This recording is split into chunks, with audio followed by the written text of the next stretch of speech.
très intéressante, étude du placenta en gynécologie.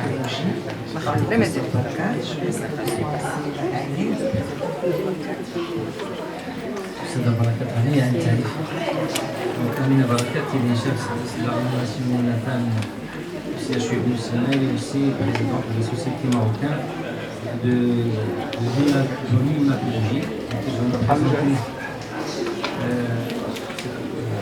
J'ai la parole.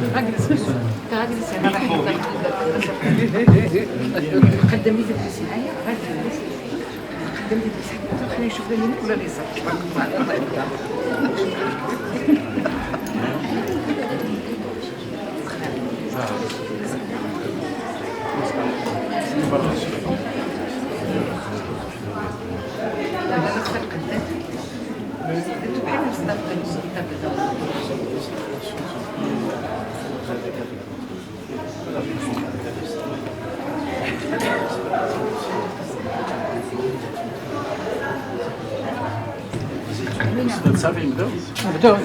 Bonjour tout le monde. Donc à mon tour de réitérer mes vifs remerciements à l'association des pédiatres Jadida pour leur invitation et surtout pour l'intéressant programme que nous sommes en train de dérouler.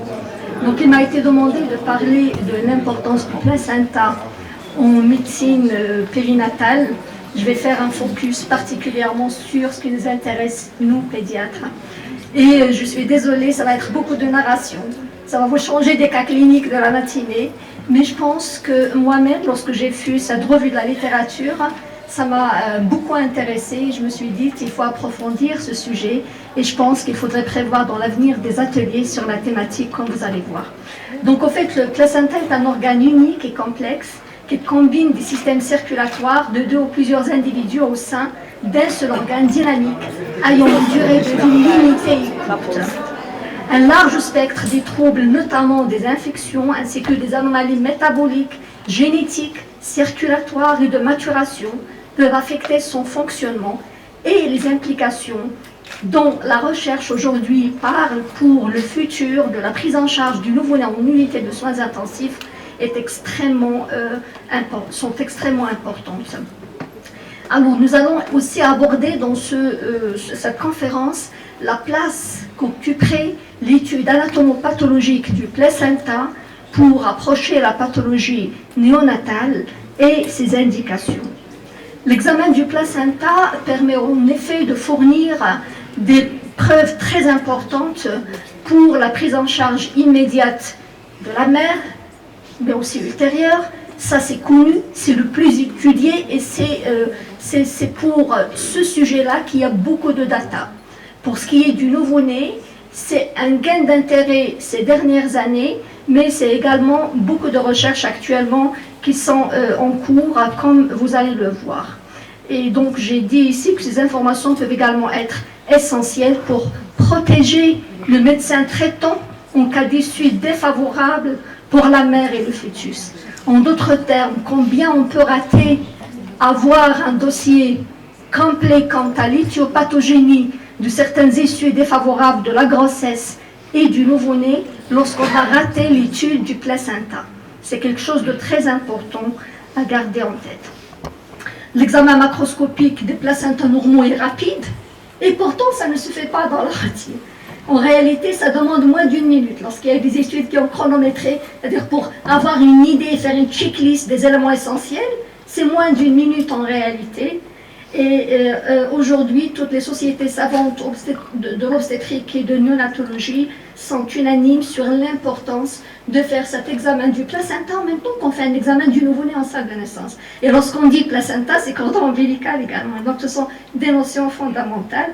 Quant à l'évaluation anatomopathologique, il y a une revue, une méta-analyse toute récente de 2024 qui met le point, même dans les pays où il y a des guidelines, sur la difficulté de la mettre en place parce que c'est difficile de coordonner entre les différentes équipes, obstétrico-néonatales déjà, et anatomopathologique, c'est encore plus complexe.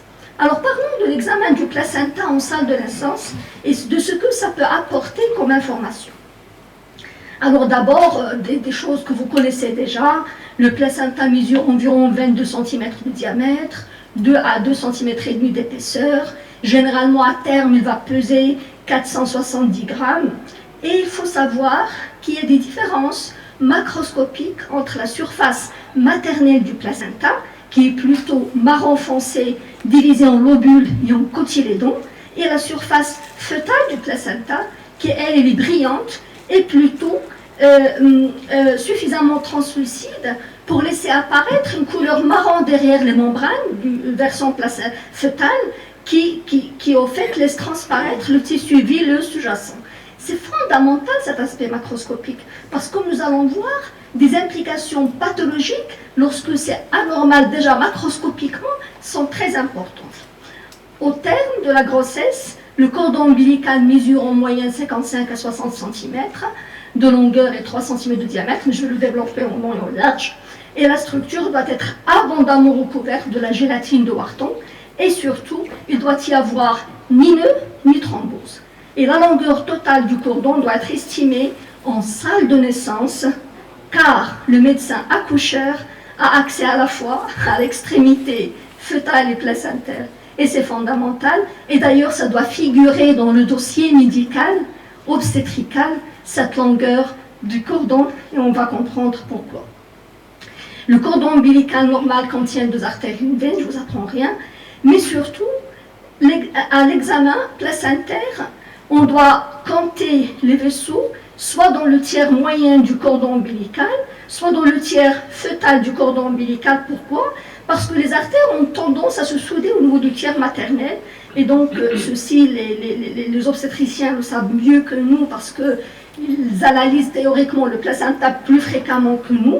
Et puis surtout, il faudrait savoir que normalement le placenta dégage une odeur métallique, mais n'est jamais nauséabond. Donc déjà, une mauvaise odeur du placenta a des implications cliniques, exactement, et suspect.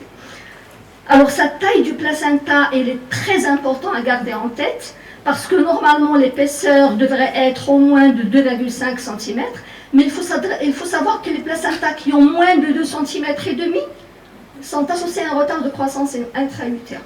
J'annonce d'emblée déjà, parmi les indications qui devraient normalement nous amener à une étude macroscopique détaillée, puis microscopique et anatomopathologique du placenta, c'est le retard de croissance intra-utérine. Ça devrait se faire systématiquement. Et, à contrario, les placentas de 4 cm sont associés à un diabète sucré maternel, à une prévalence beaucoup plus élevée de l'anasarque fœtale, et les étiologies peuvent être immunitaires ou non immunitaires, et donc explorer le placenta peut apporter des réponses. Et ce qui est extraordinaire, c'est que ça peut apporter aussi des pistes de prévention. Et ceci est très important pour nous, mais aussi pour les obstétriciens. Et je dis ici qu'un placenta extrêmement fin peut être le signe d'une membrane placentaire, et là c'est une pathologie heureusement rare, mais très grave. C'est un placenta qui est tellement fin qu'il colle partout dans l'utérus, qui est associé à une mortalité néonatale élevée. D'ailleurs, dans la méta-analyse de 2024 dont je vous ai parlé, les auteurs disaient en réalité, si on s'intéressait à étudier le placenta macroscopiquement et de façon anatomopathologique, on va répondre aux étiologies de 83% des morts-nés. Les morts-nés inexpliqués. Ceux pour lesquels on dit, on ne sait pas, c'est un mort-né, mais on n'a aucune piste. En réalité, rien que l'étude du placenta peut apporter beaucoup d'informations. Et ici, je vais donner quelques éléments. Alors, le placenta, on a dit qu'il doit être palpé, il doit être examiné macroscopiquement, et sur ces 2 versants, maternelle et fœtale. Alors, la surface maternelle, chez un nouveau-né à terme, qui n'est pas anémique, on a dit que sa surface doit être marron foncé. Chez un prématuré, il est plus clair. Et surtout, il faudrait savoir que la pâleur de la surface sur le versant maternel est un signe d'hémorragie fœtale, et donc d'anémie fœtale, et aussi d'hémorragie maternelle. Donc ça peut également nous donner des explications sur ce qui s'est passé en postpartum, en maternité, exactement. La surface fœtale, quant à elle, lorsqu'on a un anneau épais de membrane sur la surface fœtale du placenta, ceci est associé à une prématurité, est associé aux saignements prénataux et associé également à la rupture prématurée des membranes. Et donc parfois, certaines ruptures prématurées des membranes en réalité sont des pathologies placentaires. Ce ne sont pas des pathologies infectieuses, et ce sont des pathologies placentaires. Et de la même façon, un anneau similaire, mais plus fin du tissu membranaire, pour beaucoup d'auteurs, ça pourrait ne pas avoir des implications, mais dans les dernières séries, on dit que ça pourrait être associé à des malformations fœtales. Les anomalies placentaires, sans qu'il y ait d'anomalies génétiques identifiées, ni d'atteinte de cause maternelle évidente, peuvent expliquer certaines malformations fœtales.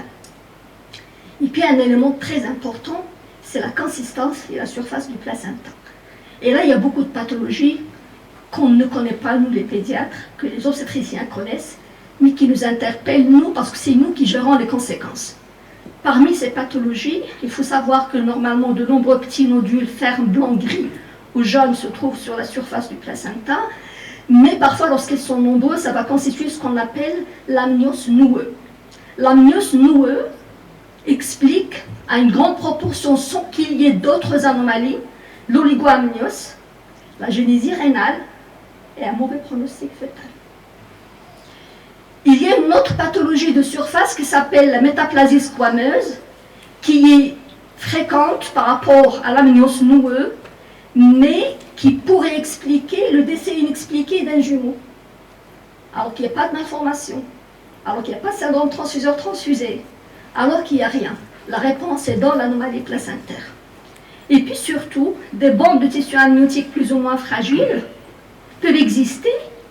Ils peuvent étrangler et amputer des parties du fœtus.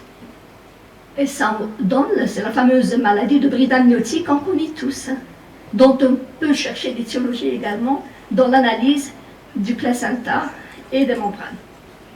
Et je mets ici, et j'ai souligné, lorsque les parties du fœtus sont manquantes ou amputées, nous sommes obligés de faire un examen macroscopique, mais surtout anatomopathologique minutieux du placenta, parce que nous pouvons avoir beaucoup d'explications de ce qui se passe dessus. Le parenchyme placentaire, cette fois, il est très important également à analyser, ne serait-ce que macroscopiquement dans un premier temps. Un placenta qui est diffus et mou peut être le signe d'une infection. Oui, c'est une probabilité, mais il n'y a pas que. Des zones fermes de placenta peuvent indiquer un dépôt de fibrine, voire un infarctus placentaire qui peut être récent ou ancien. Et surtout, il faut savoir qu'une hémorragie apparente profonde des membranes fœtales ou un kyste de couleur foncée peuvent représenter ce qu'on appelle la molle de Bruss, qui est malheureusement l'une également des causes des bébés qui décèdent mort-nés alors que tout allait bien, qu'on avait un suivi de grossesse nickel, que les sérologies ne posaient aucun problème. Mais 3 jours, 4 jours avant l'accouchement, il n'y a plus de mouvement actif fœtaux, et puis la femme arrive à la maternité avec un bébé en fait qui est décédé en intra-utérin. Si on n'examine pas le placenta, on n'aura jamais de réponse. Et rappelez-vous ce que j'ai dit, 83% des étiologies des morts-nés de causes non évidentes la réponse se trouve dans l'étude du placenta. Et puis il y a une pathologie qu'on a vue il y a 2 jours, il y a 2 semaines au service. Lorsqu'on a un placenta qui a cet aspect-là, cet aspect charnu, rouge, foncé, ça correspond à un choriongiome placentaire. C'est une pathologie à impact très sévère pour le nouveau-né, qui va naître avec une thrombocytopénie profonde, avec une anémie profonde, qui peut faire de l'asphyxie perpartum, et dont les conséquences sont très graves sur le devenir néonatal. Arrivons au cordon ombilical. Il n'est pas sans intérêt, on ne peut pas analyser le placenta sans analyser le cordon ombilical. J'ai parlé déjà de sa longueur. Et puis, il faudrait savoir que cette longueur n'est pas faite au hasard. Je suis néonate, pédiatre, je ne peux pas le rappeler. Ça va permettre la mise au sein précoce en salle de naissance avant même le clampage du cordon. Et ça va donc permettre de faire la guidelines de clampage tardif, tout en faisant bénéficier le bébé de ce premier vaccin qui est la mise au sein précoce. Et je ferme la parenthèse. Cependant, cette longueur est également augmentée, donc elle va être excessive lorsque le bébé va bouger beaucoup dans l'utérus. Et donc ça peut également, la longueur est indicative de certaines pathologies fœtales. Un cordon court est associé à un fœtus qui est moins actif. Et donc ça peut révéler une myopathie. une neuropathie, pour faire plaisir à notre maître Haj Khalifa. Mais ça peut aussi révéler un syndrome de Down. Ça peut s'associer à l'hydramnios. Et des cordons courts, malheureusement, peuvent entraîner la rupture, l'hémorragie, des accidents perpartants très graves, qui peuvent aboutir également au décès. Et surtout, il faudrait savoir que les bébés hyperkinétiques vont donner généralement des cordons très longs, mais les cordons longs, le risque, c'est qu'ils risquent de se nouer, donc un nœud. Théoriquement, un nœud isolé ne présente pas de risque, sauf si le bébé fait une traction sur le nœud. Là, il y a une asphyxie fœtale et le risque peut être majeur. Et généralement, il est admis aujourd'hui que les anomalies du cordon ombilical, de longueur du cordon ombilical, sont associées à un ensemble de facteurs et de conséquences intra-utérines. Par conséquent, comme on est obligé de noter l'Apgar dans l'observation néonatale, on devrait avoir une idée sur la longueur du cordon ombilical. Donc des choses simples de bonne pratique qui peuvent éclairer la prise en charge ultérieure de l'enfant.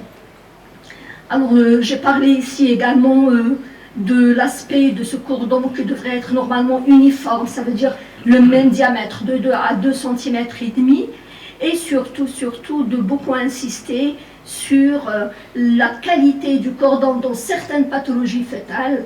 Par exemple, le cordon avec un œdème diffus, c'est classique dans les anémies hémolytiques fœtales.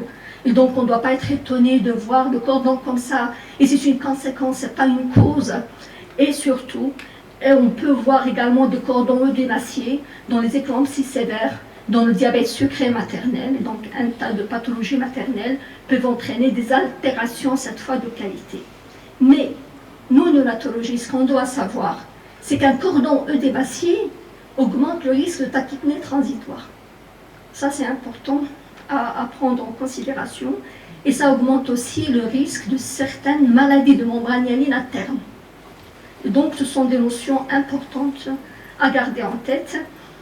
Il a été également décrit que lorsqu'on détecte des cordons œdémaciés en antépartum, il ne faut pas hésiter à faire une échomorpho détaillée, voire même une IRM à la recherche d'autres informations, parce que des aberrations chromosomiques à type de T13, T18 principalement, peuvent être associées à cet œdème de cordon ombilical. Et puis pas seulement l'aspect, l'épaisseur, la longueur, il y a aussi l'insertion.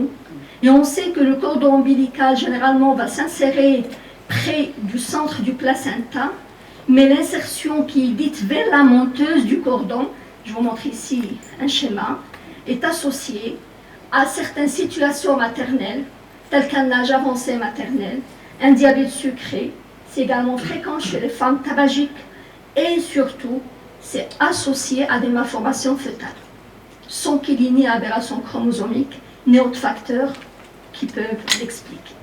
Je parlais des nœuds, avec les risques que ça entraîne, et je parlais des vaisseaux ombilicaux. Lorsqu'on a une artère, c'est 50% de risque de malformation congénitale qui vont intéresser principalement le système cardiovasculaire, génito-urinaire, gastro-intestinal ou bien d'autres systèmes, ce qui veut dire pour nous néonates également, une seule artère, c'est une recherche de ces malformations particulièrement de façon active.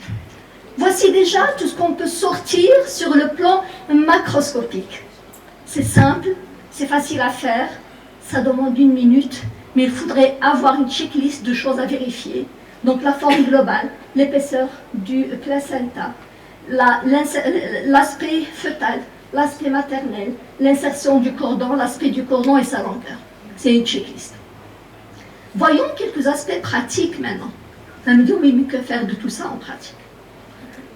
Alors d'abord, il faut savoir que lorsque une anomalie potentiellement significative sur le plan clinique est identifiée, alors on a un bébé qui est né avec une anomalie n'importe laquelle, ou on a vu le placenta avec une anomalie n'importe laquelle, ne serait-ce qu'une anomalie d'insertion du cordon, c'est là où on doit envoyer le placenta vers l'anatomopathologiste. Là, une étude plus détaillée devrait être faite. Parfois des études autres que anatomopathologiste, virologiques, bactériologiques, etc.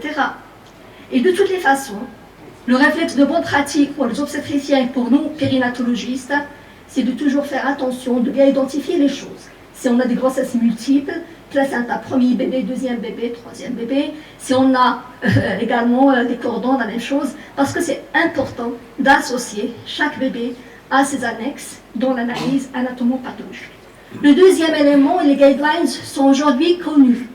Quand est-ce qu'il faut faire une étude anatomopathologique du placenta devant une prématurité, un retard de croissance intra-utérin inexpliqué, un décès périnatal de cause indéterminée? Rappelez-vous, on peut avoir une réponse dans 83% des cas sur l'étiologie, une asphyxie de cause non claire, des troubles maternels systémiques, suspicion de maladies immunologiques, maternelles, etc. Des saignements de troisième trimestre sont cause évidente, et surtout des signes d'infection maternelle, la fameuse chorioamniotite. Et surtout, cet examen du placenta va identifier et va classifier les choses. Il va identifier les anomalies maternelles et fœtales. Peut-être, si on ne fait pas cet examen, on ne les trouvera jamais. On va voir quelques exemples. Il va aussi révéler certaines pathologies qui peuvent récidiver. Et donc, du coup, ça pourrait, vous me dites, lorsqu'il reste 5 minutes, s'il vous plaît, pour ne pas. Il me reste 5 minutes. Parfait. Je vais rentrer dans l'enseignement. Et donc, ça permet d'identifier certaines anomalies pour lesquelles on peut faire des actions de prévention. Et c'est capital. Et surtout, ça va donc permettre une meilleure prise en charge des grossesses à venir. Et aujourd'hui, la piste est pour que cette étude permettrait peut-être une meilleure indication thérapeutique dans les services de néonatologie. Et c'est ça qui est très important pour ce qui se trace pour l'avenir. Comment on doit remplir la fiche pour l'anatomopathologiste? La fiche est là, je ne vais pas m'attarder dessus parce que ce qui viendra est beaucoup plus important, mais les informations doivent être claires pour que l'anatomopathologiste puisse analyser les choses correctement. Les anomalies anatomopathologiques du placenta ont été classifiées en 2014-2016 dans une réunion tenue à Amsterdam, et il est dite classification d'Amsterdam. On a défini les pathologies vasculaires placentaires, inflammatoires, immunitaires, puis les autres. Et puis une classification révisée a été éditée très récemment, dans laquelle on est très simple et on dit ça c'est une inflammation aiguë, ça c'est une inflammation chronique, ça c'est une pathologie de malperfusion maternelle, ça c'est une pathologie de malperfusion fœtale, et ceci a beaucoup d'implications sur le plan pratique. J'ai donné ici quelques exemples de ce qu'on peut trouver devant des contextes cliniques à l'examen placentaire.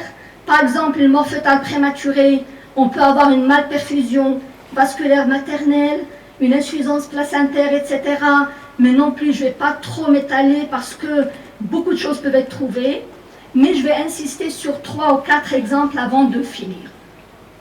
Par exemple, lorsqu'on analyse le placenta et qu'on trouve une malperfusion vasculaire maternelle sévère, malheureusement, ceci peut être un indicateur de maladies auto-immunes maternelles jusque-là méconnues, et pour lesquelles on peut faire des choses pour prévenir les issues fatales de la grossesse dans l'avenir. Les investigations doivent donc inclure l'évaluation de l'état cardiovasculaire maternel, la tolérance au glucose, mais aussi tous les bilans de thrombophilie et de la fonction rénale. Et il faudrait savoir que ces facteurs sont associés à des morbidités périnatales importantes, et surtout ce qu'on sait aujourd'hui, c'est qu'elles sont associées. La malperfusion vasculaire maternelle est associée à un pronostic neurologique pédiatrique très mauvais. Et donc, mettre en place les outils de prévention sont très importantes. Du côté fœtal maintenant, la malperfusion vasculaire fœtale, elle peut donner des troubles thrombophiliques peut être liée à des troubles thrombophiliques chez la mère, mais peut malheureusement également aboutir à des complications néonatales, que ce soit cérébrales, pulmonaires, cardiaques ou rénales.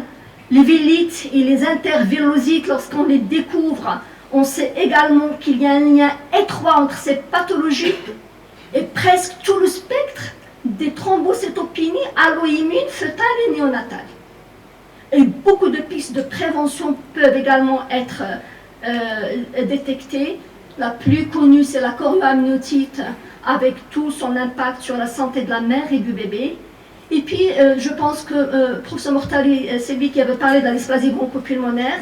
On sait aujourd'hui qu'à travers l'analyse du placenta, nous pouvons avoir des pistes d'intervention précoces pour diminuer l'impact de la pathologie inflammatoire placentaire aiguë ou chronique ou de la pathologie vasculaire maternelle ou fœtale et donc réduire la gravité ou l'avènement même de la dysplasie bronchopulmonaire.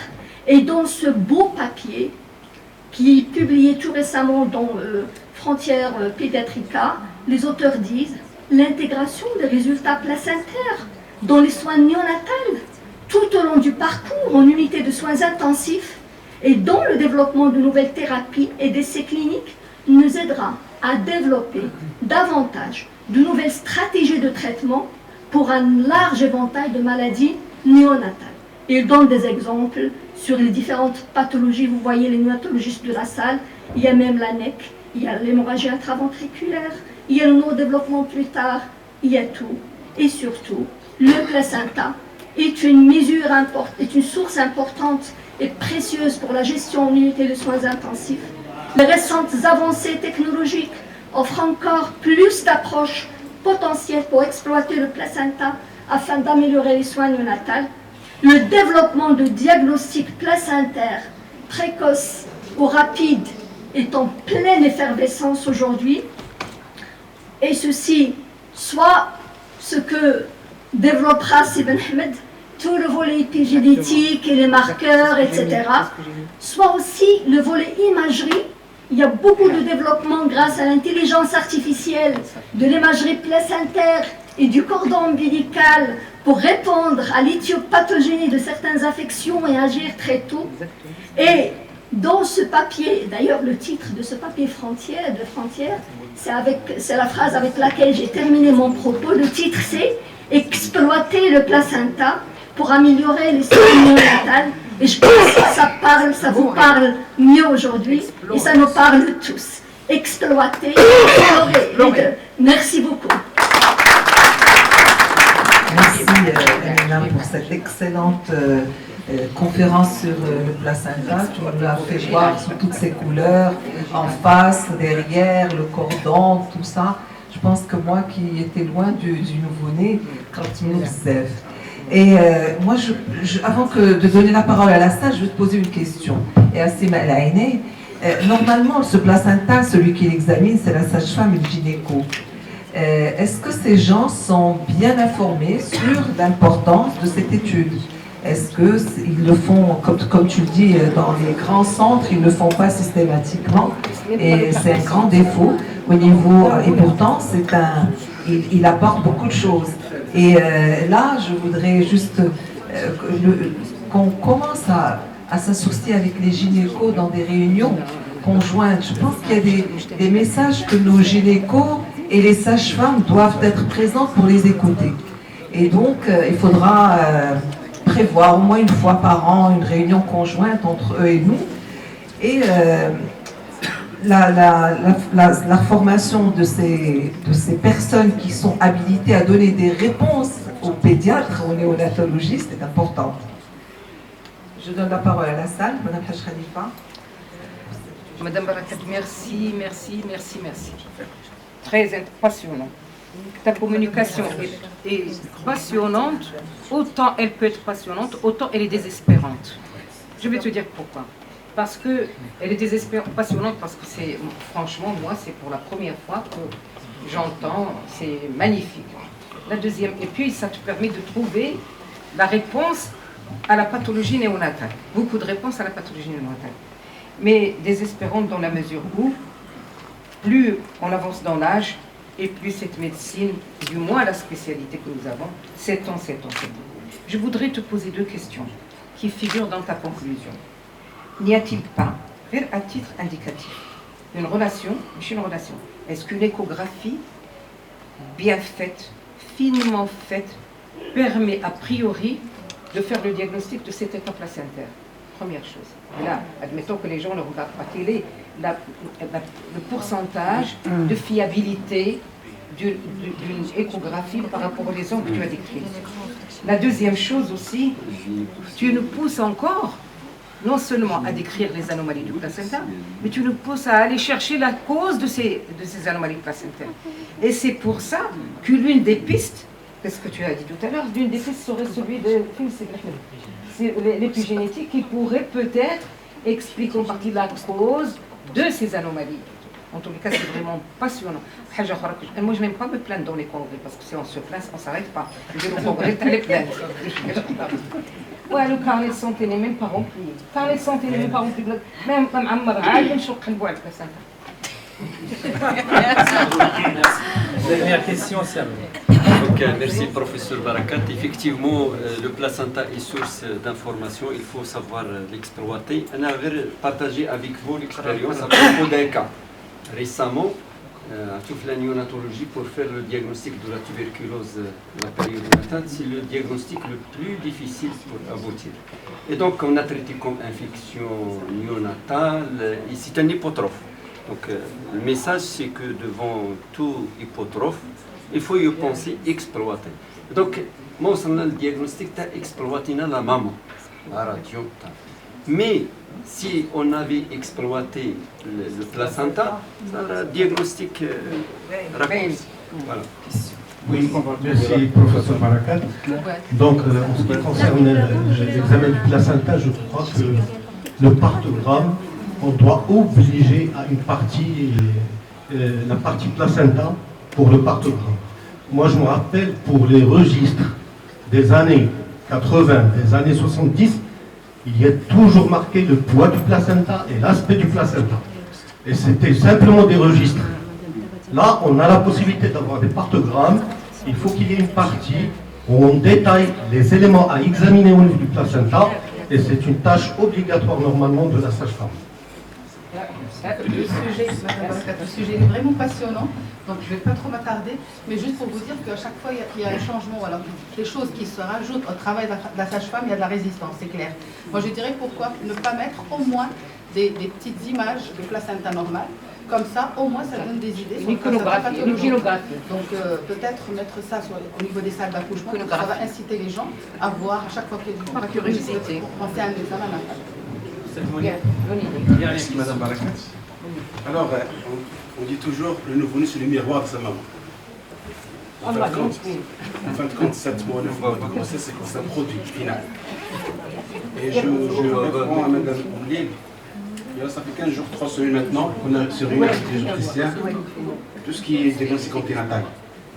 Et on a insisté sur l'examen du placenta à la naissance. Quelque chose de sorcier. Quand on demande le placenta à la naissance, comme le gynéco-obstétricien. Je ne sais pas qui est le gynéco-obstétricien avec nous dans la salle, parce que c'est très important. عمرنا ماشي شي دوسي obstétrical في le placenta. اشنو فيه؟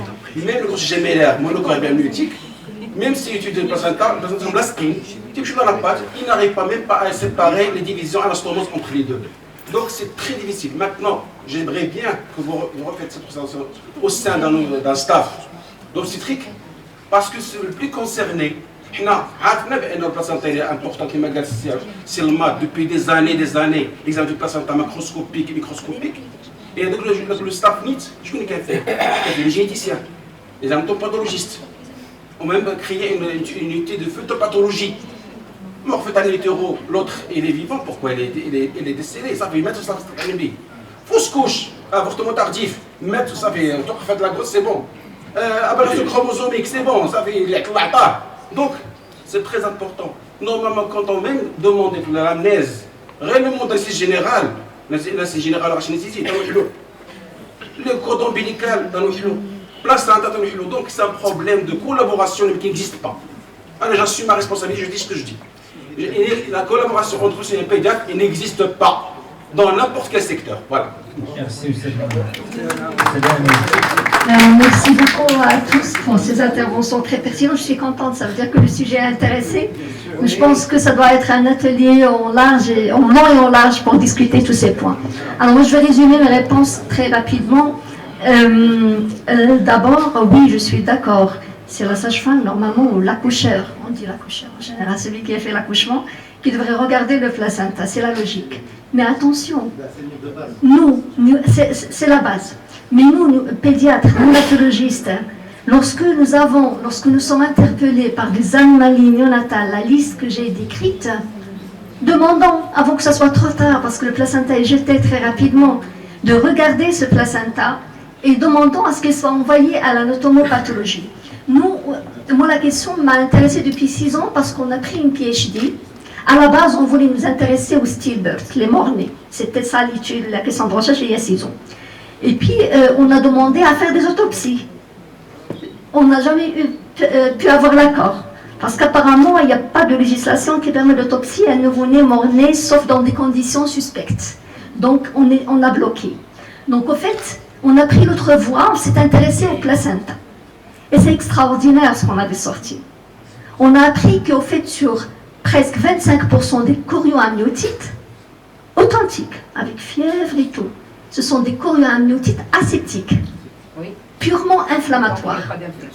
Purement inflammatoires, mais avec des retentissements catastrophiques sur le cerveau, immédiatement des leucomalacies intra-utérines. Et à long terme, on a découvert des choses extraordinaires. Et du coup, on s'est dit, il faudrait qu'on relance l'intérêt et la conscience de l'importance de cet organe qui est au fait la troisième entité dans le trépied de la grossesse. Il y a la mère, il y a le nouveau-né, mais ils sont liés par quelque chose qui est extrêmement important, qui est le placenta et le cordon ombilical. Ce troisième élément du trépied est en fait un coffre-fort d'informations qui n'est pas encore exploité, qui est une piste pour l'avenir, aussi bien sur le plan macroscopique que microscopique et métabologénomique. C'est extraordinaire. L'échographie, malheureusement, Mme Haj Khalifa n'explorerait pas vraiment correctement. Aujourd'hui, il y a des travaux qui sont en train d'être faits pour l'intérêt de l'IRM, mais avec des modélisations avec l'intelligence artificielle, parce qu'on ne peut pas mettre partout des personnes capables de lire l'IRM placentaire et funiculaire. Donc avec des modélisations avec l'intelligence artificielle, de la même façon qu'ils sont en train de faire des modélisations pour les coupes anatomopathologiques, parce que pareil, il faudrait des anatomopathologistes périnatologistes, parce qu'on ne sait faire que ce qu'on fait tous les jours, et on ne peut pas improviser sur la lecture d'un placenta, et on a l'habitude de voir la tumorale, etc. Donc je pense que, pour résumer tout ça, et je me joins aux collègues néonatologistes, nous sommes obligés, si on veut au Maroc que la néonatologie avance, de nous rapprocher des collègues obstétriciens. Nous sommes obligés. Parce que, il y a 60 ans, lorsque la néonatologie est née, la néonate, il était prise en charge par les obstétriciens à la base. Il n'existait pas la pédiatrie, encore moins la néonatologie. Et lorsque la néonatologie est née, un obstétricien avait dit « Je suis heureux de voir naître la spécialité de néonatologie, mais ma peur est que les accoucheurs ne vont plus avoir un regard sur la conséquence de leurs actes. » Et c'est vrai. À l'Occident, ils ont compris ça il y a 40 ans. Et ils ont créé l'entité qui s'appelle la périnatologie. À nous de faire cette action, parce que si on ne va pas vers l'obstétricien dans sa tête aujourd'hui, ou l'accoucheur en général, sa mission est de vider l'utérus. Sauf quelques-uns, bien sûr, qui sont d'excellents collaborateurs. Heureusement, il n'y a pas que cette facette non plus. Donc il est à nous de nous rapprocher, de créer cette dimension de périnatologie et dans laquelle on peut faire éditer des guidelines. Parce que les guidelines sur comment examiner le placenta existent, sur quand est-ce qu'il faut faire l'étude macroscopique du placenta, enfin l'étude anatomopathologique existe. Mais il faudrait qu'on se rapproche de ce monde afin qu'on puisse apprendre à travailler ensemble. Merci beaucoup. Je vais passer la main aux autres modérateurs pour la conférence qui suit.